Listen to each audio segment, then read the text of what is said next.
प्रदेश में एक उपचुनाव निपटा और उस उपचुनाव में निपट गई है भाजपा सरकार की साख भी, संगठन की साख भी। मदन राठौड़ बड़े बड़े दावे कर रहे थे, भजनलाल शर्मा वसुंधरा राजे की भी जोड़ी जमी, लेकिन मामला बैठ नहीं पाया। इसी बीच राजस्थान के हाईकोर्ट ने राजस्थान की सरकार को पंचायत और नगर निकाय चुनाव 15 अप्रैल 2020 तक कराने के आदेश दे दिए हैं। कोर्ट ने कहा है सरकार पंचायत और निकाय चुनाव एक साथ कराए, 31 दिसंबर तक परिसीमन की प्रक्रिया पूरी कर लें, यानी कि एक सवा महीने में अब काम खींचना होगा।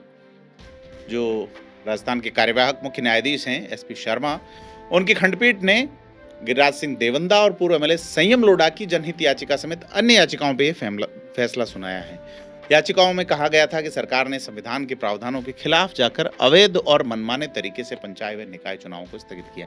अब ये देखिए, पैसा जिन बॉडीज के माध्यम से स्थगित इम्प्लीमेंट की जानी है योजनाएं, केंद्र का पैसा, राज्य का पैसा, वो लोकल बॉडीज हैं, पंचायतें हैं, नगर निकाय हैं। सरकार सारी सत्ता अपने पास केंद्रीकृत रखना चाहती है और इसका परिणाम भी भाजपा को भुगतना पड़ा है उपचुनाव में। ऐसे में हाई कोर्ट का ये जो डंडा चला है, यह थोड़ा सा राहत वाली बात नजर आती है, क्योंकि करीब 450 याचिकाएं हाईकोर्ट में पेश हुई।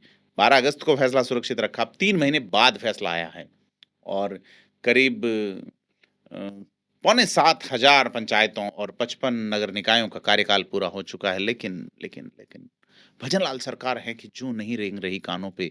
चुनाव से न जाने क्यों डर लगता है, शायद इसलिए लगता है कि लोकसभा का चुनाव हुआ, सरकार निपट गई, 11 सीटें गंवा बैठी भाजपा 2019 के मुकाबले। एक और उपचुनाव हुआ, उसमें जरूर कुछ साख बची, लेकिन इस बार जो उपचुनाव हुआ है उसमें भाजपा तीसरे नंबर पे जाती जाती बची और साख थोड़ी सी बची। लेकिन 15,000 से एक बड़ी हार, त्रिकोणीय बंदा जो भाजपा को वोट का फायदा करवा रहा था, उसके बावजूद भाजपा की एक करारी शिकस्त जो है ये तय करती है कि भजनलाल सरकार चुनाव करवाने से डरती है। लेकिन अब ये डर हाईकोर्ट के इस डंडे के बाद कितना और कायम रख पाएंगे, बड़ा सवाल है। क्योंकि राज्य सरकार ने 16 जनवरी 2025 को अधिसूचना जारी करके पंचायतों के चुनाव को स्थगित कर दिया, जो कॉन्स्टिट्यूशन के आर्टिकल 243 ई के और राजस्थान पंचायत राज अधिनियम 1994 की धारा 17 का उल्लंघन है।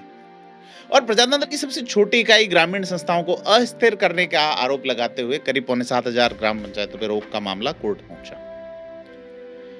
और संविधान और पंचायत राज कहता है कि एक दिन भी चुनाव स्थगित नहीं किया जा सकता। और जिन सरपंचों का कार्यकाल पूरा हो चुका है वो जनप्रतिनिधि नहीं है, निजी व्यक्ति हैं। ऐसे में एक निजी व्यक्ति को नियमानुसार पंचायतों में प्रशासक कैसे लगाया जा सकता है?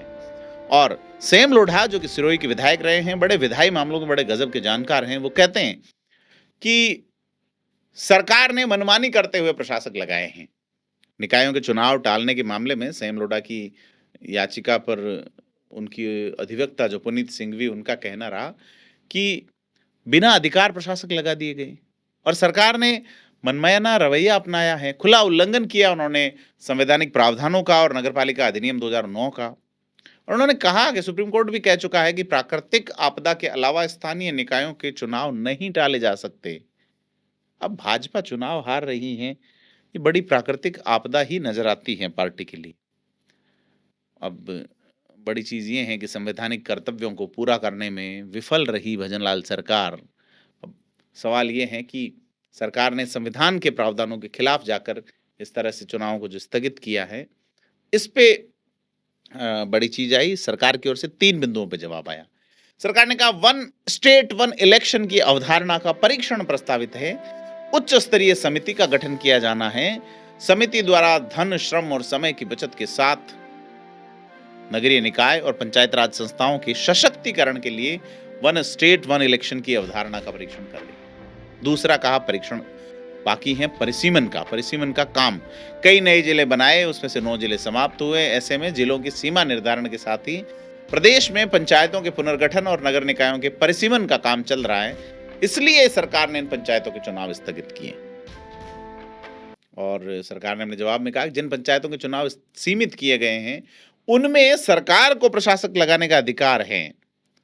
और उन्होंने धारा 95 का उल्लेख करते हुए पंचायत राज अधिनियम 1994 का कहा कि ये प्रशासक लगाने का अधिकार दिया गया है, किसे लगाया जाएगा ये उल्लेख नहीं।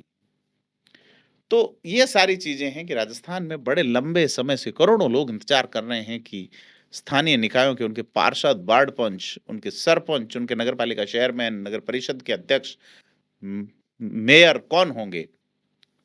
जनता का पैसा जो इन संस्थाओं के माध्यम से जा रहा है, उसकी मॉनिटरिंग करने के लिए जनता का व्यक्ति होगा या नहीं, बड़ा सवाल है। आपको क्या लगता है क्यों बच रही है भजनलाल सरकार? क्या मैंने जो कारण बताए हैं, कहीं आपके कारणों के समीचीन हैं? क्या लगता है? कमेंट करके बताएँ। वीडियो को लाइक, शेयर करें और थिंक 360 को सब्सक्राइब करना ना भूलें।